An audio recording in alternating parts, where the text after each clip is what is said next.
পুলিশের কোনো পরিবর্তনই হয়নি। আমাদেরকে বলে আমরা শুধু নির্বাচনের কথা বলি। নির্বাচনের কথা তো আমরা বলি, আমরা ওইটাই বিশ্বাস করি বলে। গভর্নেন্স আসলে এখন সেক্রেটারিয়েটে কিছুটা থাকতে পারে, বাইরে গভর্নেন্স বলতে খুব বেশি কিছু নাই।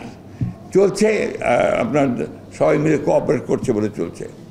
আমি গতকালই একজন বড় ব্যবসায়ী আমার সঙ্গে দেখা কথা হলো, তিনি বলছিলেন যে আগে ঘুষ দিতাম 1 লাখ টাকা, এখন দিই 5 লাখ টাকা। এটা আমি জানি না আব্দুল সাহেব মহোদয় এটাকে কীভাবে দেখবেন, অন্যভাবে মনে করবেন কিনা, but that's the truth, that's the reality. পুলিশের কোনো পরিবর্তনই হয়নি, বরঞ্চ তারা আরও সুযোগ নিয়ে, যে একবার বলে যে মিলিটারির কাছে যাও, আরেকবার বলে যে কোর্টে যাও, এভাবে পুলিশ তার দায়িত্ব এড়িয়ে চলার চেষ্টা করছে। কারণ তারা তো আসলে কনফিডেন্সই নেই। পুলিশ তো সেই পুলিশ না যে আপনার কনফিডেন্স নিয়ে কাজ করতে পারে, কারণ তারা তো আপনার ওই বিগত সরকারের সেই সমস্ত অপকর্মগুলোর সঙ্গে জড়িত ছিল। ফলে এই জিনিসটা এত সহজ নয়। আমি যে জিনিসটা বলতে চাচ্ছি, এই জিনিসটা এত সহজ নয়। এটাকে রাতারাতি আমরা সব কিছুকে বদলে ফেলতে পারবো না।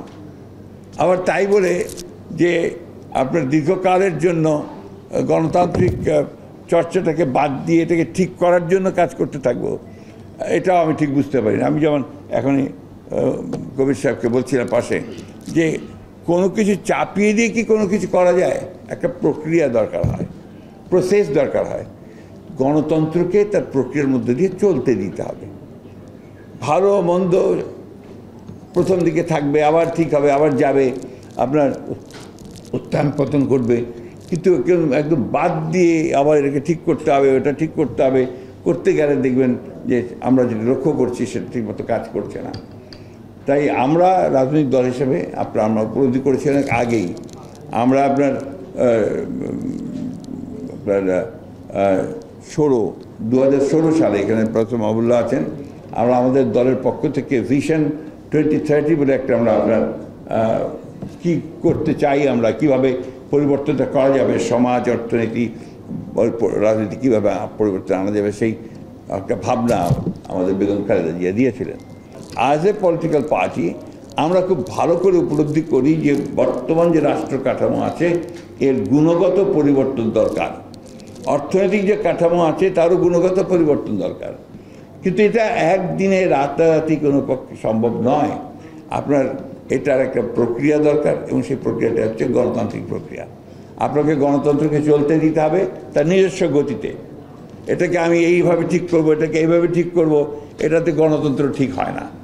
গণতন্ত্রকে জনগণকে তার অধিকার প্রয়োগ করতে দিতে হবে, তার ভোট দিয়ে সে প্রতিনিধি তৈরি করবে, সেই পার্লামেন্টে তার আপনার জবাবদিহিতা থাকবে, আমলাদের জবাবদিহিতা থাকবে। কারো কোনো জবাবদিহিতা নেই কোথাও এখন, nobody is accountable to anybody now. তো সেই জন্যে এই গণতন্ত্রের প্রক্রিয়াটাকে চলতে দিতে হবে, এবং আমার মনে হয় যে বিলম্ব না করে অতি দ্রুত ওই প্রক্রিয়াতেই আমাদের যাওয়াটা বোধ হয় সবচেয়ে বেশি সমীচীন। এ নিয়ে আমাকে অনেক কথা বলে, আমাদেরকে বলে আমরা শুধু আপনার নির্বাচনের কথা বলি। নির্বাচনের কথা তো আমরা বলি, আমরা ওইটাই বিশ্বাস করি বলে। আমরা বিশ্বাস করি যে আপনার একটা লিবারেল ডেমোক্রেটিক পার্টি হিসেবে আমরা গণতন্ত্র প্রতিষ্ঠা করতে চাই, এবং সেটার একমাত্র পথ হচ্ছে গণতান্ত্রিক উপায়ে জনপ্রতিনিধিদেরকে নির্বাচিত করে তাদেরকে পার্লামেন্টে পাঠিয়ে তাদের কাছ থেকে আপনার দেশ পরিচালনা করতে হবে, এবং তারাই চালাবেন, তারাই সব কিছু করবেন। ভুল ত্রুটি থাকবে তো ওর মধ্যে থেকেই সেটা ঠিক হয়ে আসবে, তার প্রক্রিয়ার মধ্যে দিয়ে।